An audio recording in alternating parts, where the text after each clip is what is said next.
आज महाराष्ट्र में भी डेवलपमेंट में उत्तर प्रदेश और बिहार के लोगों को नज़रअंदाज नहीं किया जा सकता। कहते हैं ना कि चींटी एक एक दाना ढो के पहाड़ बनाती है। तो इसलिए ये कहना कि उत्तर प्रदेश और बिहार के लोग वहाँ क्या रोजगार के लिए गए हैं, तो यदि वो रोजगार कर रहे हैं तो डेवलपमेंट के काम में ही तो हिस्सेदारी हुई।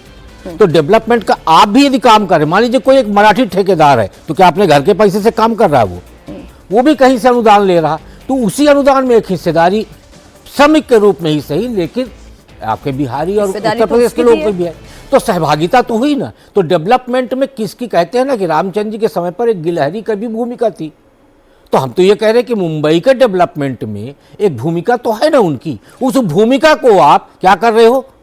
नज़रअंदाज नहीं कर रहे हो, उस भूमिका को आप नकार रहे हो। देखिए, नज़रअंदाज करना अलग है और नकारना अलग है।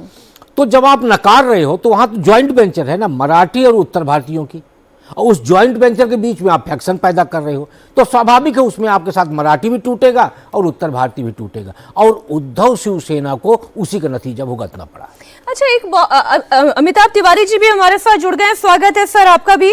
मनोज जी, लेकिन ये जो बात कही जा रही है कि देवेंद्र फडणवीस जो कर रहे थे वैसे कोई और दूसरा नेता करता हुआ दिख नहीं रहा था।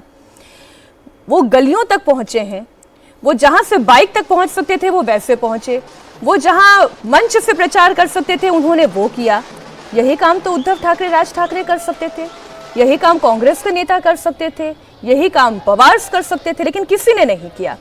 एक व्यक्ति लगातार दिखता रहा चुनाव में।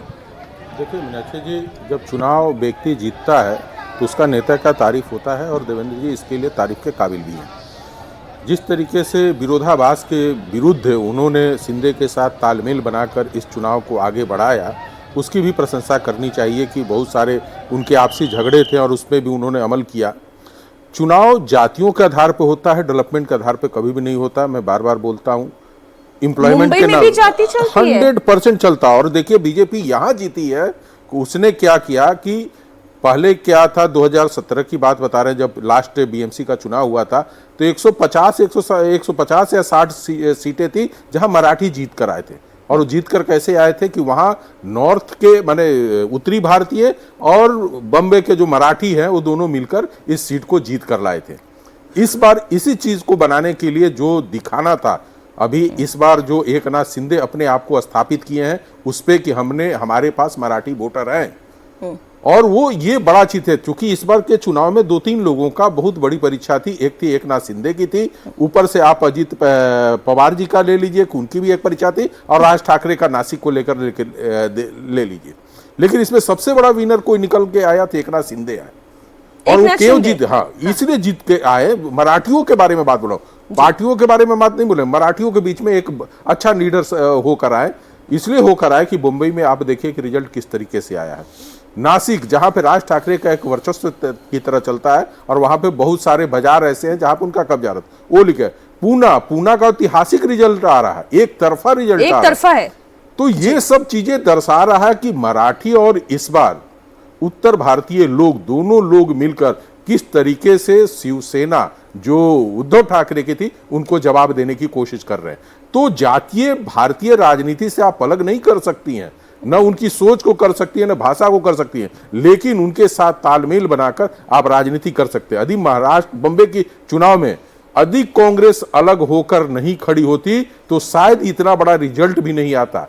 उसने क्या किया कि करीब 37 सीटें ऐसी थी, 37-38 सीटें जहां मुस्लिम बहुल सीटें थी, और वहां पे मुस्लिम वोटों का बंटवारा हुआ। तो 2 जातियां एक साथ, माने 2 समुदाय एक साथ आगे, ऐसा नहीं हुआ। वहां पे वोटों का बिखराव हुआ अल्पसंख्यकों का, और मराठियों और उत्तर भारतीयों का वोट एक साथ आया, और उसका माने तालमेल का जो था, जो देवेंद्र फडणवीस ने बनाया। आप जिस तालमेल की बात कर रहे हैं, तो फिर ये तालमेल पिंपरी चिंचवाड़ में क्यों नहीं काम किया रशीद जी? ये वहां तो चाचा भतीजा एक भी हो गए, लेकिन ऐसा लगा जैसे पवार पॉलिटिक्स को पूरी तरह फिनिश कर दिया जनता ने। जी बिल्कुल, देखिए, और वो भी चाचा भतीजे उसमें है कि वो भतीजा जो है वह मंत्री रहा, उसने ऐसा नहीं है कि मुख्यमंत्री का पद छोड़ दिया हो। तो देखिए, जनता जो है, बार बार कहते हैं, जनता को बहुत सारी चीज़ें समझ में आ गई। देखिए, वंशवाद पार्टियों के साथ सबसे बड़ी समस्या मीनाक्षी, रूट कॉज ये रहती है कि उन्हें वही एक सोच रहती है कि हमारे बाप दादा ने घी खाया था, हमारी हथेली सूंघ लो।